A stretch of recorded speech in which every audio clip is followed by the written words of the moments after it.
Pues lo prometido es deuda. Mario Medina Peralta, ya lo recibimos ahora como congresista nacional de Morena. ¿Cómo estás, Mario? Bienvenido. Bien, bien, muchas gracias. Pues siempre muy contento de estar aquí con ustedes y con su auditorio.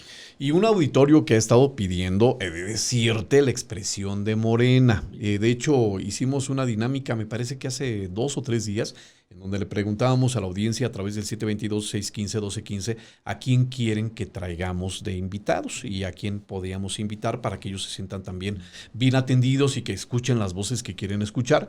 Y pues dominó esta exigencia de que traigamos a más representantes de Morena por dos cosas, yo creo, esenciales. Una de ellas tiene que ver directamente con las propuestas de campaña y otras también con la lectura, muy seguramente, de lo que está sucediendo en el proceso electoral, que pues hay pues siempre sí este sabor de encontronazo de ideas, ¿no? Y saber cuál es el pulso que ustedes tienen. Tú, Mario, como congresista nacional de Morena, ¿qué lectura tienes al día de hoy de este proceso electoral 2023? Pues nuevamente muy buenos días y muchas gracias por el espacio. Básicamente hoy estamos inmersos en una coyuntura de carácter histórico, con un alto contenido de trascendencia.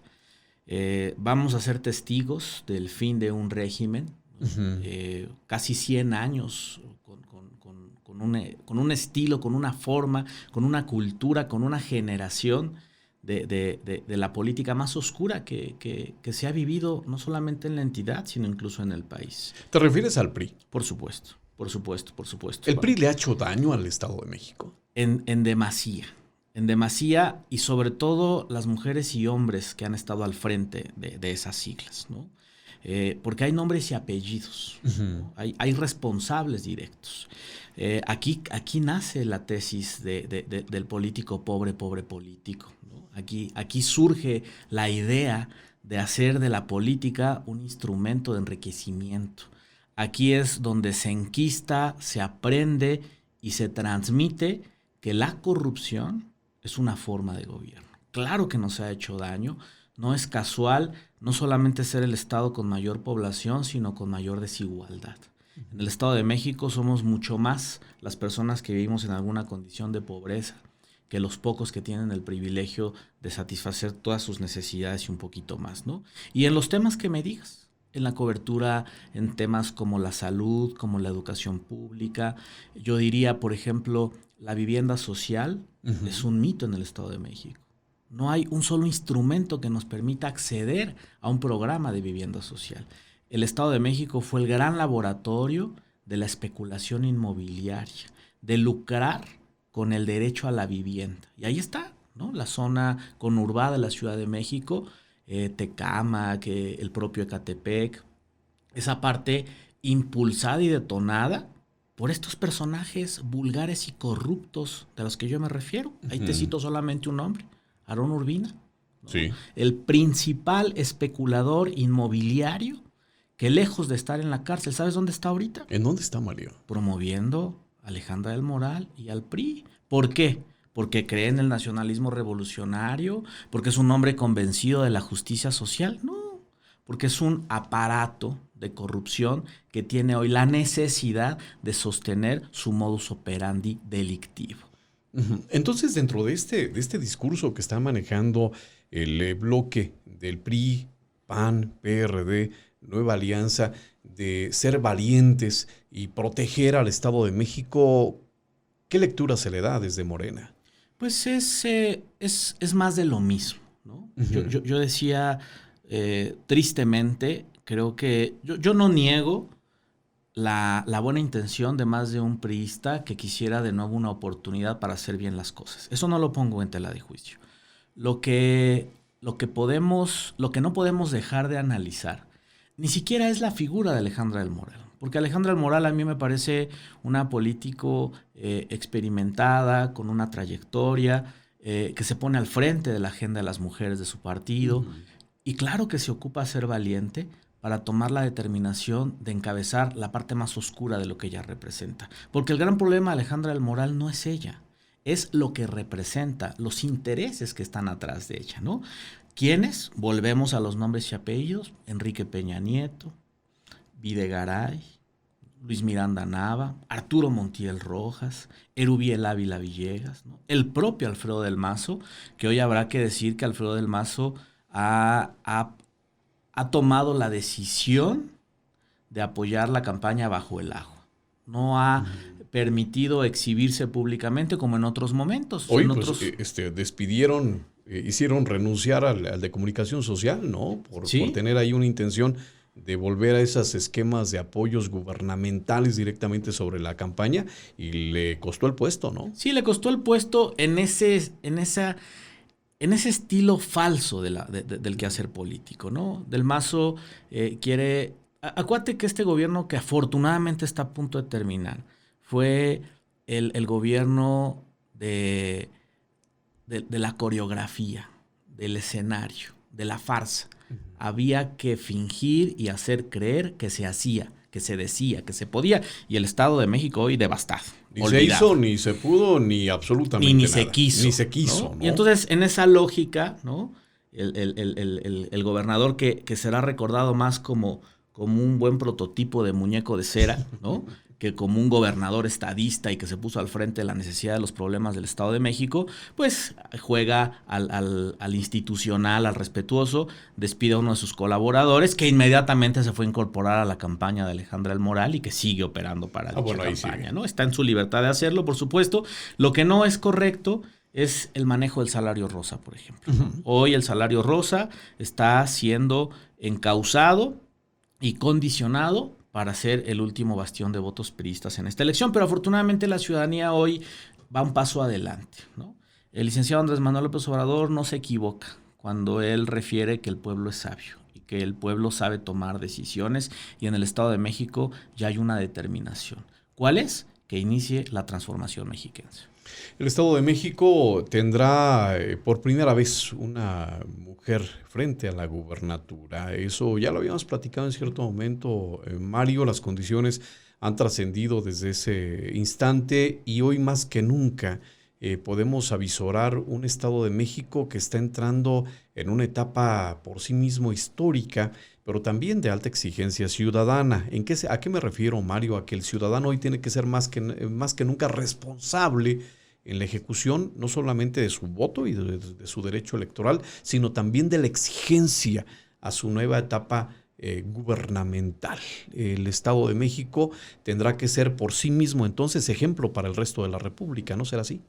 Es parte del reto que hoy representamos, y que estoy convencido que la maestra Delfina está preparada para ese gran reto, ¿no? Hablábamos no solamente de los nombres y de la imagen de las candidatas. Creo que lo que hoy trasciende y lo que hace la diferencia es lo que representan, ¿no?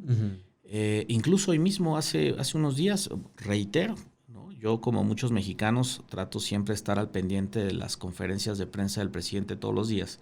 Y hace algunos días describía a lo que se llama el analfabeta político. Es decir, ese ciudadano apático que ha sido violentado en su raciocinio y se le ha incrustado la falsa idea de que es un error o un desperdicio participar en la vida pública, ¿no?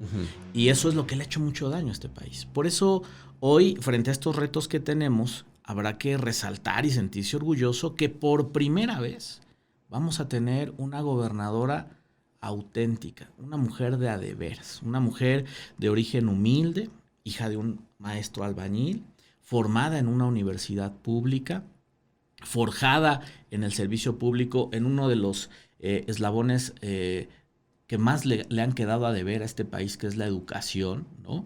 Y que estuvo desde el nivel más mínimo hasta el más alto. Yo no tengo un dato de ese tipo, porque yo he leído, he atendido trayectoria de los políticos y no encuentro a alguien que haya sido, porque hay que recordar que la maestra Delfina, cuando era estudiante en la Universidad Pedagógica Nacional, era personal administrativo de un plantel educativo, secretaria seguramente. Sí. Después se gradúa, es maestra de grupo, después directora de plantel, después supervisora. Pues se le cumple el escalafón. Claro, y terminó siendo la secretaria de Educación Pública. Y esa es una de las cosas que nos debe de llenar de orgullo, y que va más allá de lo que la maestra ha logrado en lo individual, sino que es lo que representa ¿Qué representa la maestra Delfina? Lo que millones de mexiquenses hacemos todos los días, esforzarnos, salir adelante, no ser parte de la cúpula del privilegio, de la palanca, ¿no? ¿Recuerdas toda esa nomenclatura y ese lenguaje, el que no avanza no avanza, sí. ¿no? Etcétera, etcétera. Esa forma tan vulgar de ver la política, la maestra hoy la está reivindicando con hechos. Entonces, ¿qué tenemos enfrente? Sin duda, para quienes hacemos de la política nuestra profesión, el mayor reto de nuestras vidas, ¿no? Vamos a recibir un Estado de México sumamente lastimado, saqueado, y habrá que darle resultados a los ciudadanos de forma inmediata. También hay que decirlo, ¿eh?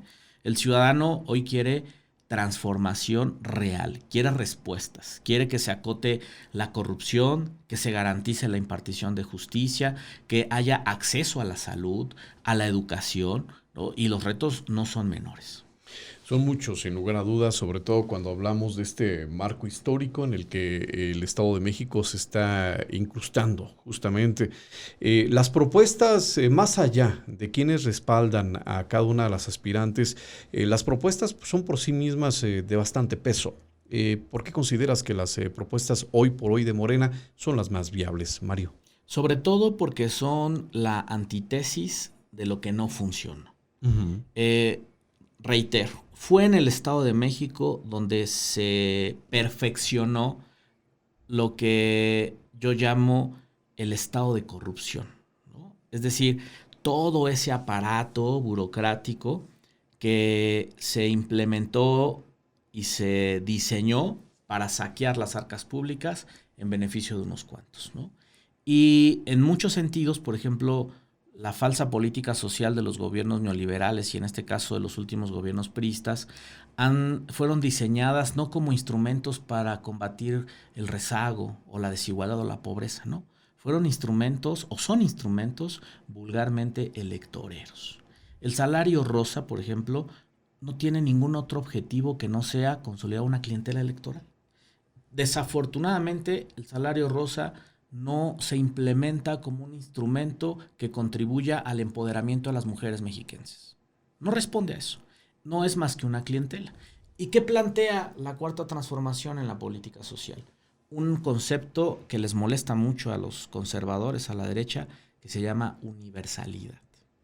En este país, todos los adultos mayores de 65 años, sin importar su condición social, bueno, amigo, ni los que le van a la América, hombre. Yo le he pedido al presidente que valore a los que le van a la América y ha dicho no, todos. Parejos. Decían que no se iba a poder. Decían que no se iba a poder. Ahí hay un video donde Vicente Fox decía que era una locura. Qué imposible. Imposible, pensaba él que era quedarse sin pensión y mira, qué ironía y qué gusto para el pueblo. Hoy los expresidentes no tienen pensiones millonarias uh-huh. Y la gente que tiene más de 65 años, que eso hay que decirlo y ahí hago un énfasis. Tú preguntas, ¿cuál es la diferencia? A ver, es muy simple. El salario rosa es un instrumento para construir votos en favor del PRI. La pensión adulto mayor es la consecuencia de un acto de justicia social. Uh-huh. Mira, no hay un solo adulto, mujer o hombre, hoy en este país, que a los 65 años tenga en su espalda por lo menos 50 años de arduo trabajo. Sí. Y un número importante de esos adultos en plenitud llegan a esa edad en condiciones tristemente complejas. Uh-huh. ¿Qué ironía? ¿Qué sistema tan injusto? Le entregas tu vida laboral a tu país y terminas sin pensión, sin acceso a la salud, a la vivienda, precarios, ¿no? Uh-huh. Entonces, lo menos que puede hacer el Estado es regresarle un poquito de manera simbólica uh-huh. a lo mucho que contribuyó. Entonces, eso nos hace diferentes. No, además, yo creo que queda claro también en la forma de operarlo. Esta entrega directa, sin intermediarismos y universal, pues está muy lejana de lo que hemos visto que sucedió en el salario rosa en el Estado de México, sobre todo por lo que la propia audiencia ha reclamado a través de estos mismos micrófonos, ¿no?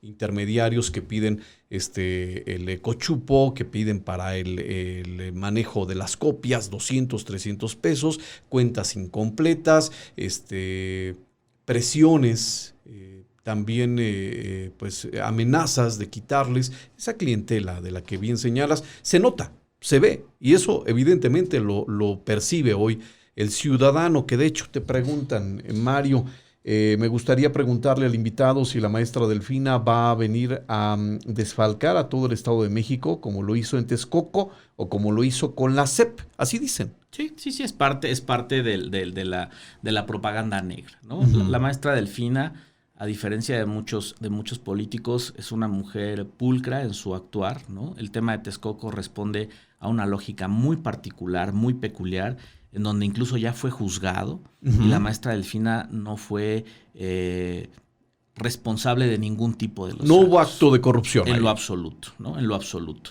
Ahí la autoridad jurisdiccional consideró que el manejo que el partido en específico hizo fue merecedor de una sanción, pero más, entiendo yo, en el espíritu jurídico de la sanción, respondiendo más a un tema administrativo, porque habrá que decirlo, nadie lo dice, ¿eh? Sí. Esa aportación era de carácter voluntario. Nadie le da énfasis a eso. Todo el mundo habla de que cobraba diezmos, el diezmo que le recortaban en tal lugar, sí, y yo no conozco al día de hoy un solo ciudadano que haga pública esa queja, ¿no? Quizá me equivoco, pero de hasta los hoy que no lo conozco. Pudieron estar involucrados o de los que dijeron que estaban involucrados en este asunto del recorte, ninguno ha manifestado una queja históricamente después de ese suceso. Hasta el día de hoy no existe una sola denuncia uh-huh, de un individuo, mujer u hombre, que acuse a la maestra Delfina de haberle quitado su salario. Mario, el paso por la SEP de la maestra Delfina. Pues es parte del manejo. Habrá que decir que sí hay observaciones que se hizo a un organismo dependiente de la SEP uh-huh, y que fueron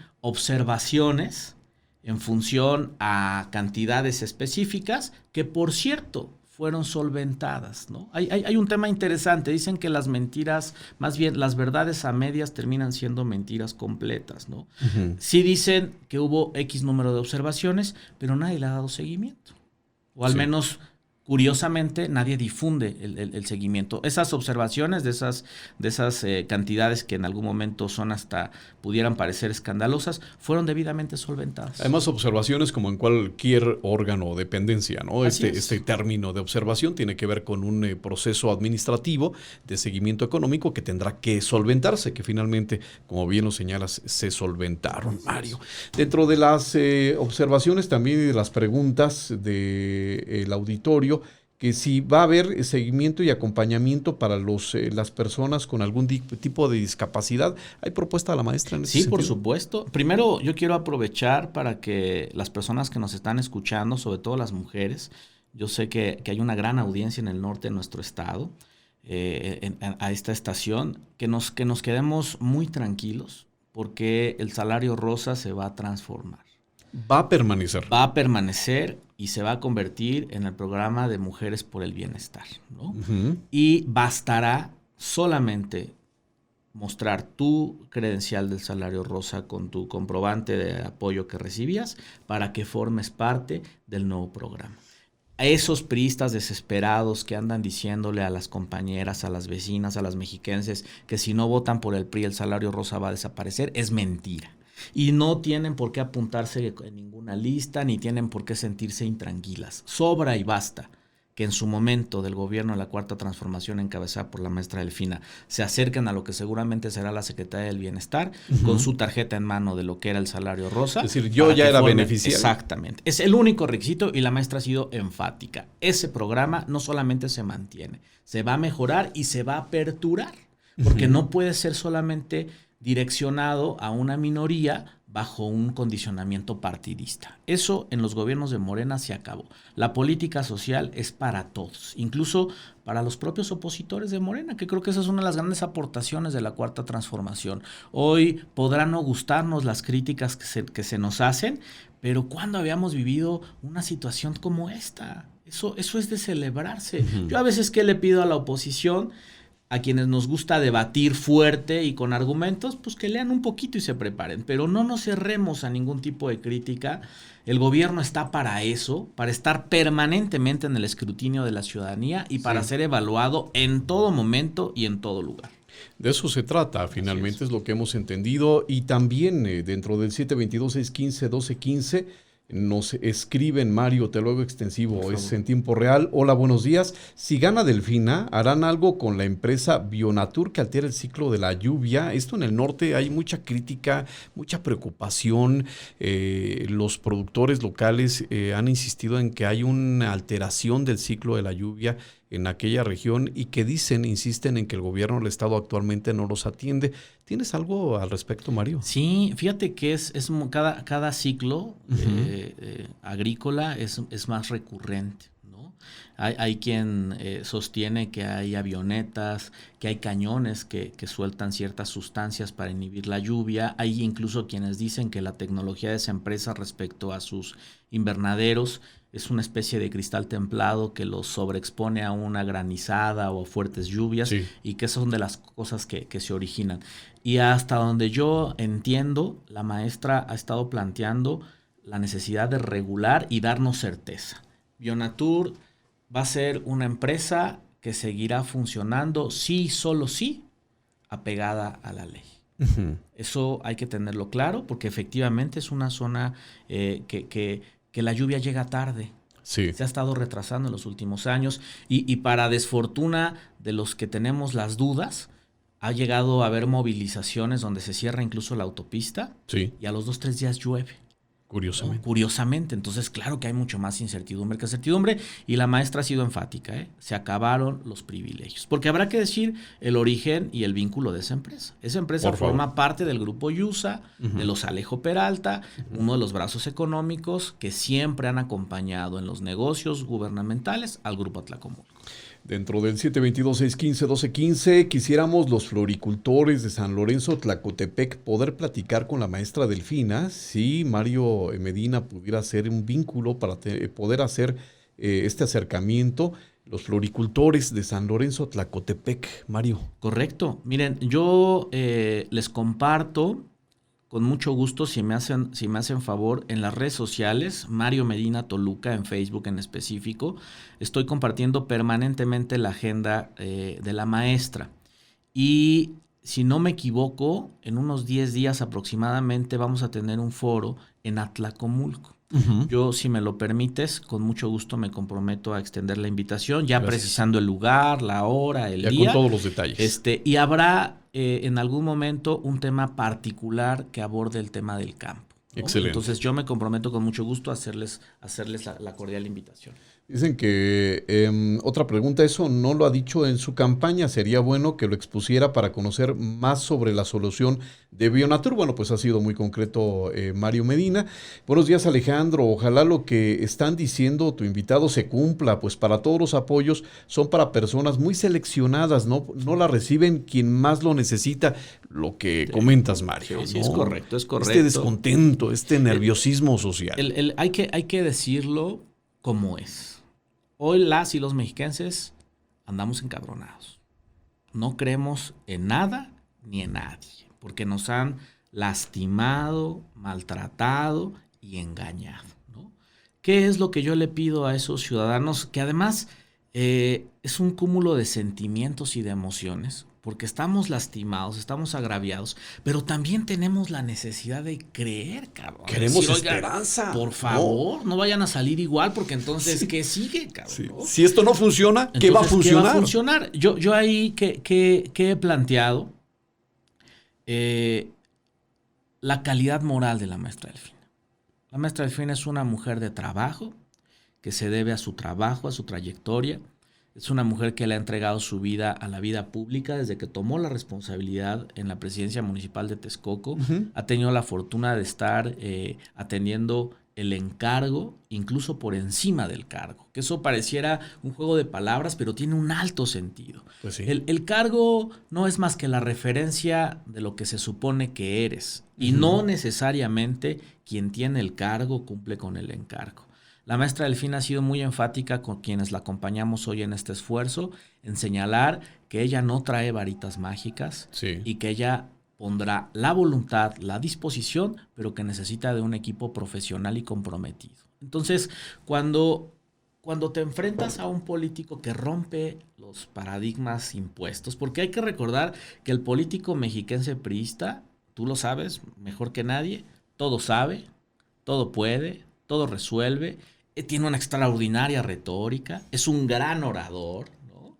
Bueno, hasta las gaviotas les gusta, ¿no? Entonces, en esa lógica, la maestra, de manera muy humilde y muy transparente, ha planteado la necesidad de que todas y todos tenemos que ser parte activa de la transformación.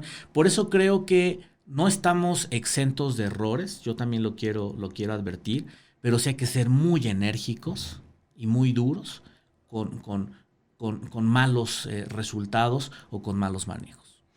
La maestra trae el equipo necesario para trabajar y esto lo hemos dicho a lo largo de las últimas semanas, sobre todo porque han criticado la parte priista que Morena está apoyando en demasía la figura de Delfina, pero la verdad es que cuando lo piensas en ese sentido, es que no tiene que ser de otra manera. Tenemos que hablar de equipos y no solamente de una sola persona que sea, sí, la punta de lanza, pero ¿y el equipo? ¿El equipo de Delfina cómo viene, Mario? Sí, es un equipo consolidado, que en los espacios que ha tenido responsabilidades ha sabido cumplir, ¿no? Yo podría citar algunos nombres, incluso en un tono de orgullo, ¿no? Personaje como Horacio Duarte, por ejemplo, ¿no? Sí. Un hombre no solamente de las confianzas del presidente Andrés Manuel, sino que tuvo una responsabilidad fuertísima frente a incluso la transformación de la política en el tema de aduanas, ¿no? El propio camarada Francisco Vázquez, ¿no? El senador Higinio Martínez. Hay una generación de presidentes municipales que han hecho bien las cosas y que incluso tuvieron la posibilidad de reelegirse, ¿no? Mujeres brillantes como Mariela Gutiérrez, la presidenta actualmente del municipio de Tecámac, ¿no? Sí. El compañero Juan Hugo de la Rosa, presidente municipal 2 veces de Ciudad Nezahualcóyotl, que también ya tuvo la oportunidad de tener toda una trayectoria. La izquierda al Estado de México hoy no va a llegar improvisada. Hoy creo que a diferencia, porque eso también hay que decirlo, ¿no? Se había construido porque se pudo superar y se enfrentó bien en el debate. Se había construido una falsa idea de bajo perfil de la maestra. Sí. Incluso con un alto contenido denostativo y clasista, ¿no? Pareciera que a un sector de la ciudadanía no le gustan los personajes de piel morena, por así decirlo, ¿no? De origen humilde. No importa que nos saquen, no importa que hoy vivan en España robándonos miles de millones de pesos, pero pues tenían amigos que fueron sus secretarios de Hacienda egresados de Harvard, de Yale, de Yale. Es que Mario, lo vivimos. O sea, el discurso era ese en ese momento. Es que está bien guapo, hay que votar por él, porque pues mira, trae buen copete y se ve guapo. Claro. Hay que votar porque está guapo. Caray, ¿de qué estábamos hablando? Nos cansamos de criticar esa disposición o esa posición social que permeó tanto, lamentablemente, y que resultó en lo que todos sabemos. Claro, y hoy mismo, afortunadamente una minoría, y el debate fue un gran instrumento, porque voy a citar una frase religiosa, no soy mucho de ese hecho, pero creo que vale la pena para ejemplificar. En el pecado llevaron su penitencia, ¿no? Es evidente que el PRI sigue controlando una parte importante del gobierno del Estado por obvias razones, y el IEM fue manipulado y utilizado para violentar a la maestra en el debate, ¿no? ¿Así sucedió? Fue la crítica, ¿eh? Por supuesto. La moderadora fue contratada para desestabilizar, distraer y agredir a la maestra. ¿Lo logró? Esa es la gran virtud de la maestra. Todo mundo, o más bien, esa minoría le apostó a pensar y a creer que en algún momento la maestra podría titubear, podía tener algún error, y entonces, de esa forma, no dar duda que la maestra no tenía la capacidad, el perfil para gobernar este estado. Y oh, sorpresa, ¿qué sucedió? La maestra respondió puntualmente y nos dio a todos la claridad y la tranquilidad de que es una mujer que está lista para gobernar el Estado de México. Y por el otro lado, pues se mostró una Alejandra del Moral agresiva, violenta, poco empática a su propio género. Y ahí yo no tengo duda que Alejandra sepultó toda posibilidad de ganar esta elección. Segundo debate, Mario. Pues es un llamado institucional, Quizás si yo fuera el candidato valoraría mucho mi participación, pero también he de reconocer que somos parte de la vida institucional y es el órgano electoral quien lo está convocando y habrá que ir a seguir haciendo lo mismo, a proponer, a hacer propuestas, a proponer una forma distinta de administrar el Estado de México. Le hace falta a la entidad. Sí, por supuesto. ¿Se tardará más tiempo del que podría uno imaginarse, Mario? Digo, llegar a limpiar la casa después de 100 años. Sí. De hecho, yo te quiero decir que, ya lo he dicho en algunos otros momentos, el Estado de México dejó de gobernarse hace varios años. Los gobernadores solamente han venido siendo gerentes del portafolio de negocios de los grupos que los sustentan. ¿Ya establecido? Los sustentan, así es. Por eso ves temas como la contaminación del río Lerma, que gobernadores van y gobernadores vienen y ahí sigue, como este sistema de redes, esta red de carreteras estatales privadas crece porque son ellos quienes las administran, ¿no? El tren Toluca-Ciudad de México. Bueno. No sabemos cuándo se va a terminar, pero siempre supimos quién lo va a administrar, que es la familia Alcántara, vinculada a Peña Nieto, ¿no? Es decir, ese tipo de circunstancias se convierten en grandes retos y habrá que señalar, y yo lo digo, Alejandro, con mucho respeto, pero con mucha claridad. Nosotros tenemos que estar acompañados en este gobierno de un gran respaldo popular. ¿Por qué? Porque irónicamente lo que puede suceder es que les arrebatemos el poder político a este grupo de corrupción, pero ellos sigan sosteniendo el poder económico y desde ahí boicotear un gobierno popular, ¿no? Entonces, ¿qué requerimos?